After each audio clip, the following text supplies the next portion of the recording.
What it do, cucks? It's your boy, the hater, up in this mug. And I wanted to do a video to talk about an overarching problem of not just wrestling, but of entertainment and also the world itself. This problem can best be encapsulated by the title of this video. They don't want you to be good, so as a result, here we go, you are better than they say you are. That's the key message of this video. The world is set up in such a way where anytime you start thinking to yourself, oh, maybe I can do this, maybe I can do that, maybe I do think this, maybe I do think that, some asshole comes out of nowhere and says, no, don't think that, don't do this, don't think that, do as you're told, right? And that's the problem with the world today. And when I say today, I mean for the last 100 or so years since mass communications and telecommunications have become a thing. Let's be real, right? The truth is that almost everyone in the world is smarter than they think they are. Almost everyone in the world is stronger than they think they are, and so forth, right? And most importantly, almost everyone in the world has the capacity for independent thinking. But why use that?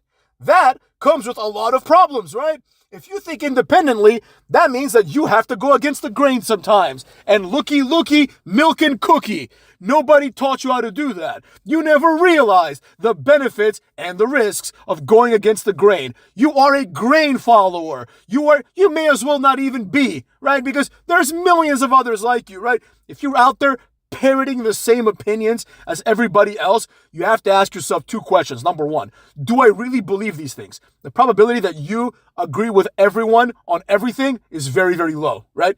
And if that's the case, you have no individuality and you need to go on a quest to find out who the hell you are, right? So we all have these friends all over the place, right?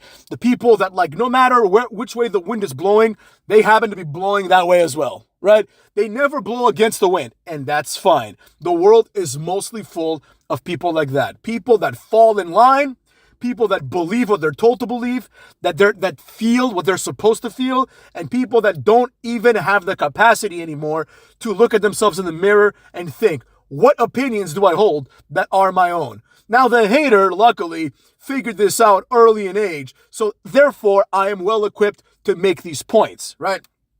As an example, I'll use certain videos that I made recently. A lot of people, like, I made a video, one of my most recent videos, it was comparing Gunther to Miro, and this one guy who is new to this channel, so I ain't hating on him or anything, right? But he's like, and it's not just him. This is something that happens a lot with my channel. People are like, oh, it took me a minute to realize that your channel is satire. It's not, motherfucks. It's not. Now, obviously, there is an element of exaggeration. I don't go to the store to buy cookies and talk like this, right? I talk more normally. But this is who I am. Best believe, motherfucks, the hater's not here to play a fake character on YouTube. I am this person. You understand me? So, everything that I say, I believe, right? Now, I might joke around once in a while. I may exaggerate, use hyperbole. But what I say, I mean. Right? So this person, the way that I interpreted him and everybody else who mistakenly thinks that I'm doing satire is that they are so ingrained in their opinion, right? Like, let's use Gunther as an example. Everyone is so convinced that Gunther is great because the machine has told you that he's great, right? To this day, and this is an open challenge, to this day, someone give me 10 reasons why Gunther is objectively good. I'm not even asking for 25. Give me 10 reasons why Gunther... Here it is. Give me 10 reasons why Gunther is objectively better than Rusev. I can give you reasons why Rusev is better than Gunther, right? He's bigger. He's stronger. He could kick his ass in real life. That's 3 right there off the top of the dome, right? Give me 3 reasons that are legit. Not subjective reasons. Like, oh, I like Gunther's haircut more, right? They both have shit haircuts. You know what I'm saying? But objective reasons, right? Like, what is he better than Rusev at, right? What makes him a better candidate of being pushed, right? But the point is that everyone seems to be under the impression that I'm playing this satire, right? Because no way that someone could possibly believe that Gunther sucks, right? That's not an opinion that we're supposed to hold. Looks it up on the chart. Nope, that's not an opinion that anyone who's a wrestling fan is supposed to hold, right? Now, the problem isn't just that the world is full of complete followers who will just believe what they're told, right? They won't even put it through the ringer, right? They'll be like, they tell me Gunther's good. Gunther's good. I cheer for Gunther, right? Like Nakamura is a great example. Nakamura fucking sucks. If anybody, and it's fine. It's okay if you like Nakamura. It's okay if you like Gunther, right? What I'm talking about is the masses, right? Like, I understand some people get attracted to Joe Hendry, right? They're like, oh, Joe Hendry is an attractive wrestler for me. Fine, whatever. To each his own. I'm not hating on anybody's choices. What I'm getting at here is this, right? You see someone like Nakamura, and like, you know, some people are going to think, wow, this guy is really cool. I really like this Michael Jackson thing he's doing. But certainly, if people were all independent thinkers, some of them would think, what the fuck? Why is this like nearly 40-year-old Japanese guy acting like Michael Jackson before he wrestles? That's fucking weird. Some of us would think that. Some of us would also think, wow, this guy really has 3 moves. You know, that's boring as shit. Wow, this guy doesn't speak English. That's boring as shit, right? But the general opinion is that like, oh, Nakamura is the perfect wrestler. Oh, Cesaro is perfect. Never mind the fact that he was like 28 and already bald. You know what I'm saying? Like, these are things that, like, you know, I hate to hold it against them, but it's true, motherfuckers. If you're 28 and you're already bald, right? I don't know, tomorrow you might be like, you know, you might look like you're 50, right? I need to have a viable champion that I can present for a long time. You know what I mean? I need you to look young, to look good, right? And baldness is not a sign of virility, right? So these are things that people don't take into account, but people should. Right? Anyone with a real open mind that looks at things objectively and for themselves, there should be, the point I'm trying to make, motherfuckers, is this. In the world of wrestling, there should be way more varied opinions, right? In the world of politics, there should be way more varied opinions, right? You would think that it's like, let's take abortion as an example, right? Either people are like, no abortion under any circumstance, or like abortion up till the last second, right? No, motherfuckers, there's so much in between. And I'm not saying just be in between. I'm saying find a place in between and make that yours, right? Whatever feels right to you, whatever you think is correct, right? There is no critical thinking left in this world anymore. And wrestling is just a conduit for me to make this point. Now, why is this relevant? Well, if you do not know that you deserve better, you will not ask for better, right? If you do not know, motherfucks, that you are being manipulated into thinking that Gunther is good, then you won't ask for anything better than Gunther, right? People, the wrestling community, thinks that they're smart, when in fact, they're probably, if I had to guess, the lowest IQ fandom, collectively, of all time. Right there with the UFC and football fans, right? That's the dumbest motherfucks that like wrestling, UFC, and football. Now, obviously, there's intelligent people too, but they can't bring up the average too much. So the dumb fucks, they're like, they want to push Roman Reigns down our throat, and I reject that, right? They want you to do that too. They thought about all the contingencies. They thought about it. They're like, oh, what if they boo Roman Reigns? Then we're going to turn him heel, and we'll see how that works, right? They understand that there is an element, right? But they can manipulate you into doing what they want you to do, right? Everyone's going to cheer for Roman Reigns, right? Some of us are going to cheer because we like Roman Reigns, and some of us are now going to be conditioned to cheer for Roman Reigns, right? Don't think that this is up to you. You're being conditioned. If The Rock comes to save Trish Stratus, then you're being conditioned to like him. If Big Show beats up Hornswoggle, you're being conditioned to hate him. And that's fine. That's how entertainment works. I'm not saying how dare they do this. But within the context of conditioning, you should also have your own opinion. Everyone is better than what they tell you you are, right? Whatever your job is, you're better than that, right? Otherwise, you wouldn't have the job you have, right? Think about it logically. Let's say you're, middle management, right? That means you could probably do one job above you, right? Because you're at least good at your job, right? You have your job, you're competent at your job, which means it's time for you to be promoted, right? And this is a standard of life. Everybody is a little bit above where they think they are. You understand what I'm saying? So, and this applies to all metrics. Everyone is a little bit better than they think they are. And that difference is what makes people successful, intelligent, attractive, successful, and with women, etc. That small difference, understanding that, is what makes the difference, right? But in the wrestling world and in many other fields, people are too indoctrinated to think for themselves. Like, they don't have what it takes, motherfuckers.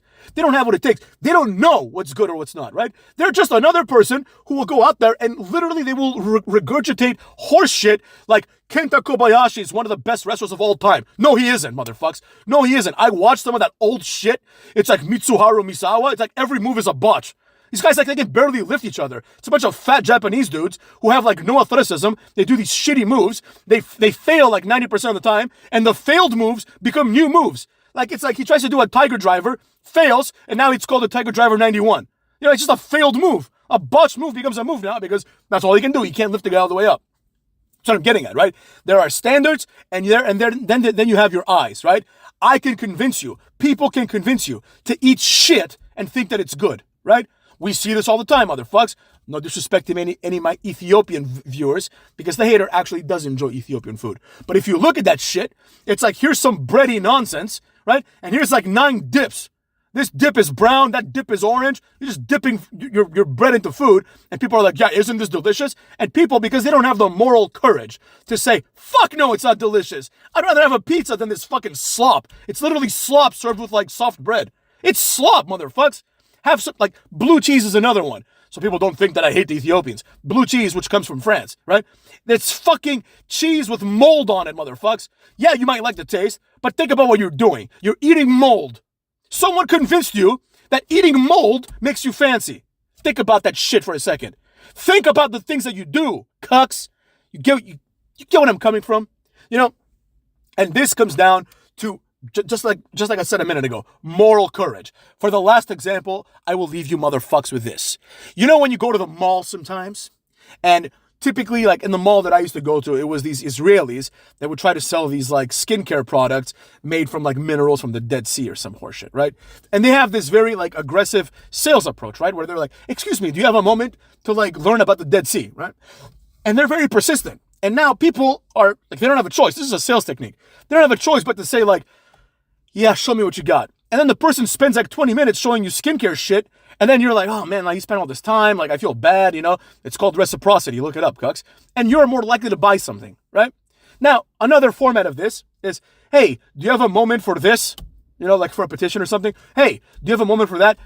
Panhandlers use the same thing. Excuse me, can I get $1, right? They put you on the spot. So you don't want to say no. The same logic applies when you go to like a supermarket and you buy something and you're about to check out and a little thing on the screen says, you want to give $1 to like homeless veterans, right? And then you're like, fuck, I didn't really want to, but I guess I should, right? This is all about moral courage. People need to have the moral courage to say, fuck no, I'm not doing this. Oh, do you have a moment for me to show you some cream from the Dead Sea? Fuck no, I don't. You know, one time someone came to me and he said, do you have a moment for me to sell you this bullshit? And I said, yeah, do you have a moment for me to sell you my cell phone? And he was flabbergasted. He didn't expect me to hit him with the sales technique, right? The idea is, no, don't put me on the spot. Leave me the fuck alone. If I wanted to buy something, I'd come to you like any other purchaser, right? But people don't have the balls. They'd rather sit there and waste 30 minutes of their time than say, no, man, I don't have time for this. You know, one time, a person, it was one of those like sneaker cleaning solutions. They sell them at the kiosk at the mall. And this kid, smart kid, because I see how he approached me. He's like, excuse me, sir, do you have a moment for a black youth? You know, and I was like, man, I don't got a moment for myself. And he laughed and I laughed and we kept going, right? The point is, you can say no in a funny way. You can do whatever you want. But the idea is, have the capacity to say no. And I don't just mean to the salespeople, but I mean to all the other people that are taking advantage of your weakness, motherfucks. Of your weakness. Oh, Gunther's good. Just fucking look at him and be like, he's a fucking skinny fat nothing. You know? Like, you think that he's like this obese, like 350 pounder. You think he'd be full of muscle. He barely has any muscle. Barely. Like, he has like as much, like, you think he'd be like a Randy Orton underneath that fat, right? You wouldn't think, surely you wouldn't think that this guy is bigger in weight than Randy Orton and still has less muscle than him. Surely that couldn't be it, right? But it is, motherfucks. By a lot. Cuckolds.